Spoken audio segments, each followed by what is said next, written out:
Assalamualaikum warahmatullahi wabarakatuh. Puji syukur marilah kita ucapkan atas kadar Allah Subhanahu wa Ta'ala, yang mana beliau telah melimpahkan rahmat dan karunia-Nya kepada kita bersama. Baiklah, di sini saya Wilda Febrianti dengan NIM 2100585 akan mempresentasikan hasil proposal penelitian saya pada mata kuliah penelitian pendidikan 1, di mana mata kuliah ini diampu oleh Bapak Dr. Muhammad Natsir SOS MPD. Di sini saya mengambil judul penelitiannya yaitu implementasi kegiatan ekstrakurikuler pramuka dalam membentuk karakter peserta didik di Mandua Tanah Datar.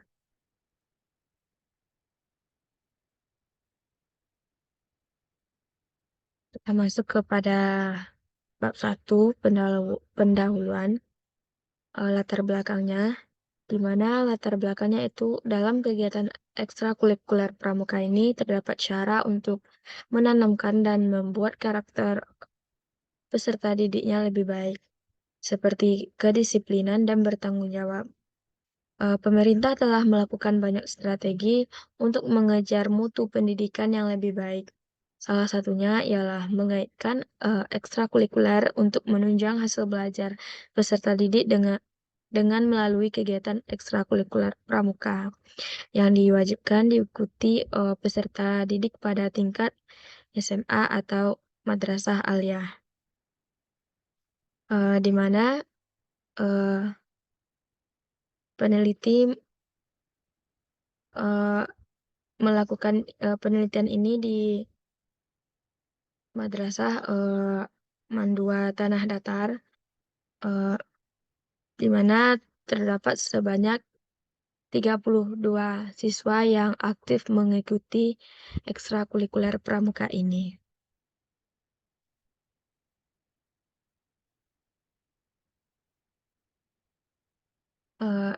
Selanjutnya itu fokus penelitiannya. Di sini yang pertama yaitu bagaimana implementasi pelaksanaan kegiatan ekstrakurikuler pramuka di Mandua Tanah Datar. Yang kedua yaitu bagaimana kegiatan ekstrakurikuler pramuka dalam membentuk karakter peserta didik Mandua Tanah Datar.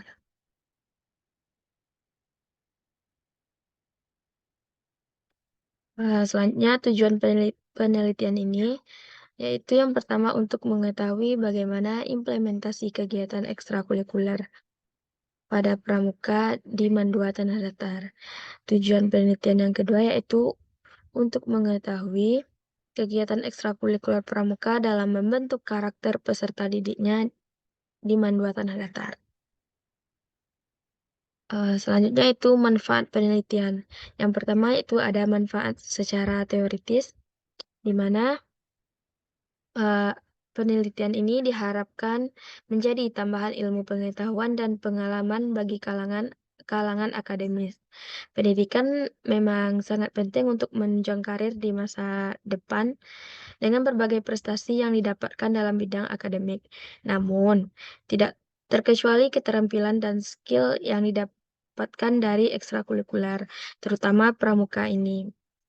Yang ada di sekolah adalah salah satu penunjang peserta didik untuk melatih keterampilan dan mengembangkan bakat, serta peduli terhadap lingkungan sekitar. Yang kedua itu manfaat secara praktis, di mana di sini yang pertama itu manfaatnya bagi peserta didik yaitu untuk mendorong peserta didik lebih bersemangat mengikuti ekstrakurikuler pramuka, karena manfaat yang didapatnya itu sangat banyak, terkhusus lebih meningkatkan karakter dan kesadaran peserta didiknya. Yang kedua bagi sekolah, bermanfaat untuk memberikan sumbangan dan atau motivasi kepada pembina pramuka untuk meningkatkan kualitas ekstrakurikuler kepramukaan di sekolah agar menjadi lebih baik. Yang ketiga itu bagi peneliti untuk menambah wawasan dan pengalaman mengenai proses kedisiplinan beserta bagiannya melalui kegiatan ekstrakurikuler pramuka ini. Selanjutnya itu bab 2 kajian teorinya. Yang pertama yaitu tentang ekstrakurikuler pramuka, di mana di sini pramuka merupakan sebuah organisasi yang merupakan wadah proses pendidikan kepramukaan yang dilaksanakan di Indonesia. Pramuka merupakan, sebutan dari anggota gerakan pramuka yang berusia antara 7 sampai dengan 25 tahun.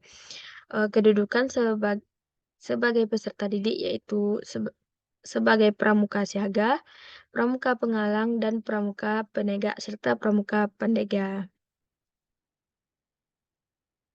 Kepramukaan merupakan proses pendidikan di luar lingkungan keluarga, dalam kegiatan dan lingkungan luar sekolah, dalam bentuk kegiatan menarik, menyenangkan, sehat, teratur, terarah, praktis yang dilakukan di alam terbuka, yang sasaran akhirnya adalah untuk membentuk watak, akhlak, karakter, dan budi luhur.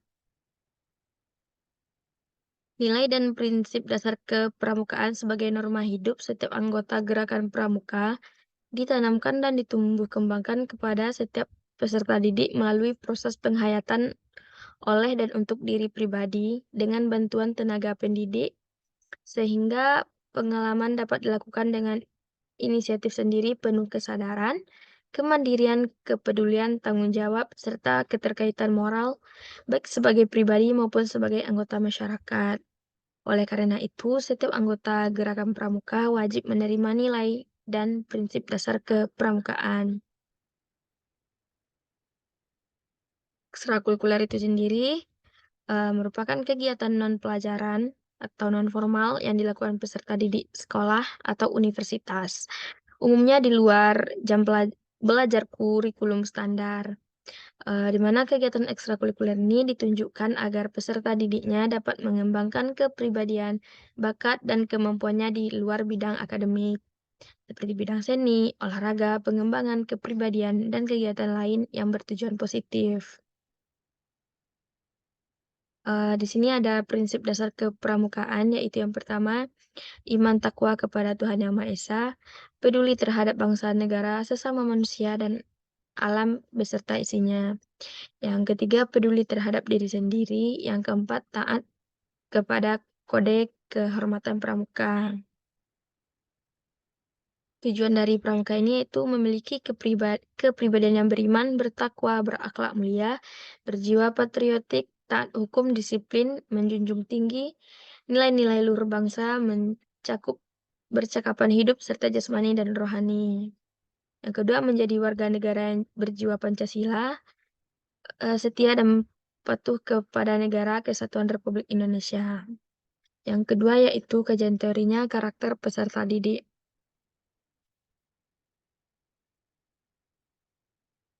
Di mana karakter ini adalah, keadaan asli yang ada dalam diri individu seseorang, yang membedakan antara dirinya dengan diri orang lain. Eee, Karakter sendiri itu watak dan kepribadian memang sering, tertukar dalam penggunaannya antara karakter dan watak.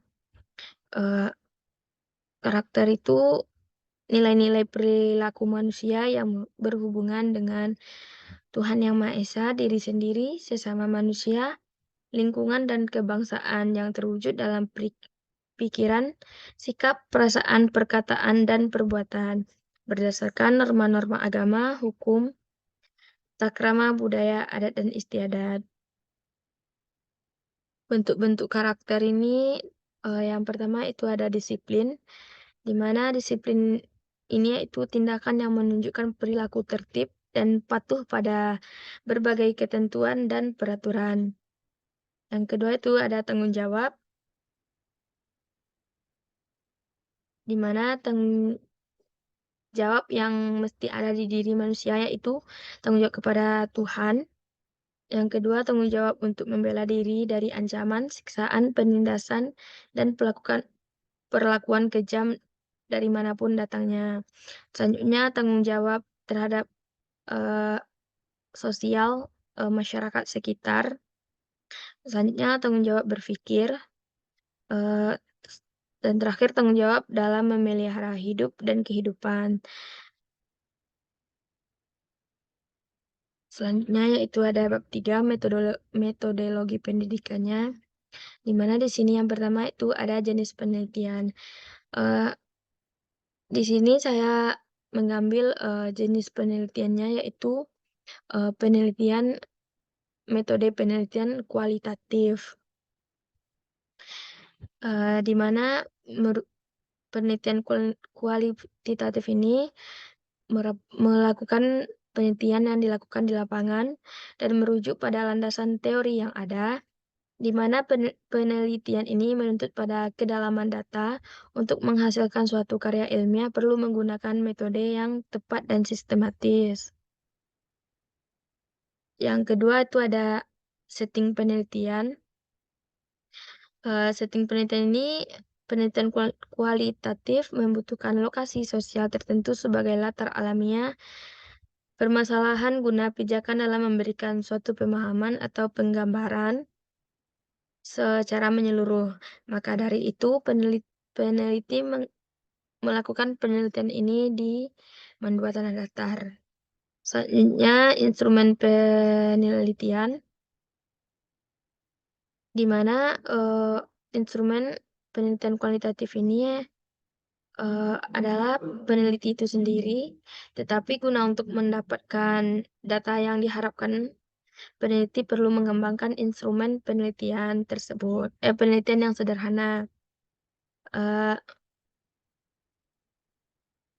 dalam penelitian ini, metode yang digunakan untuk pelaksanaan kegiatan pramuka dalam membentuk kedisiplinan, peserta didik mendua tanah datar.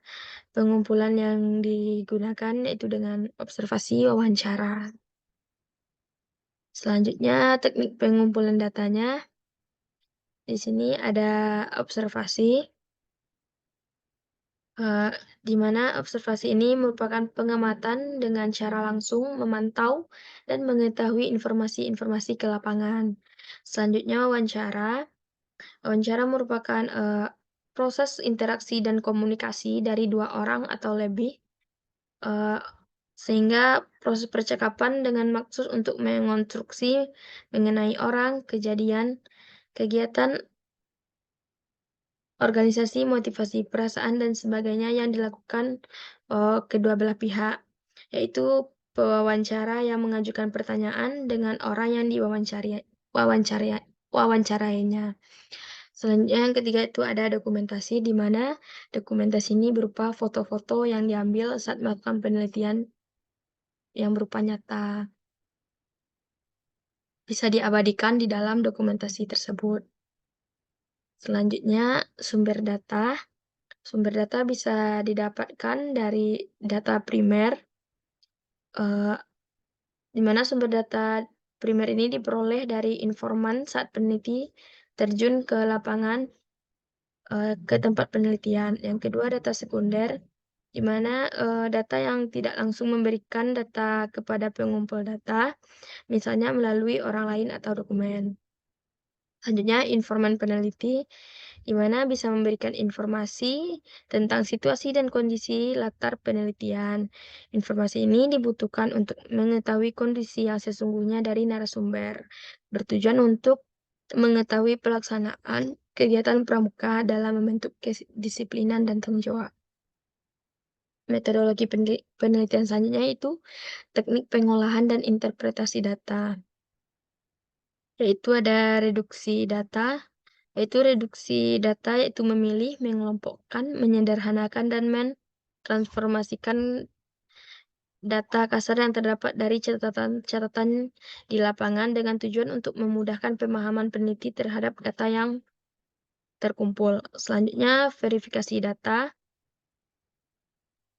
Verifikasi data ini dibuat berdasarkan pada pemahaman terhadap data yang sudah disajikan dan dibuat dalam pernyataan singkat dan mudah dipahami dengan berpedoman pada pokok permasalahan yang diteliti.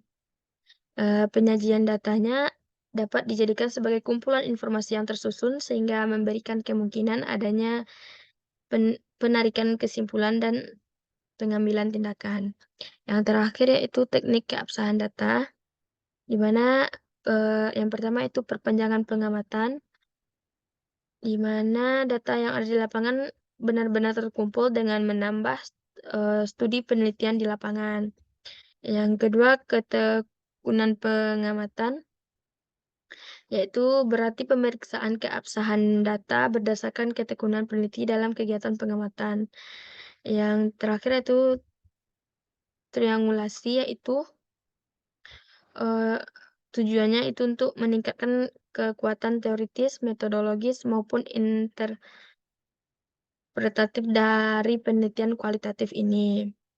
Ada triangulasi ke sumber, triangulasi teknik, triangulasi waktu, dan menggunakan bahan referensi, di mana bahan referensi merupakan bagian dari pendukung untuk membuktikan data yang ditemukan oleh peneliti secara autentik, misalnya berupa menggunakan bukti berupa dokumentasi catatan, audio, bahkan audiovisual yang memudahkan dalam pengecekan kembali data yang telah dikumpulkan tersebut.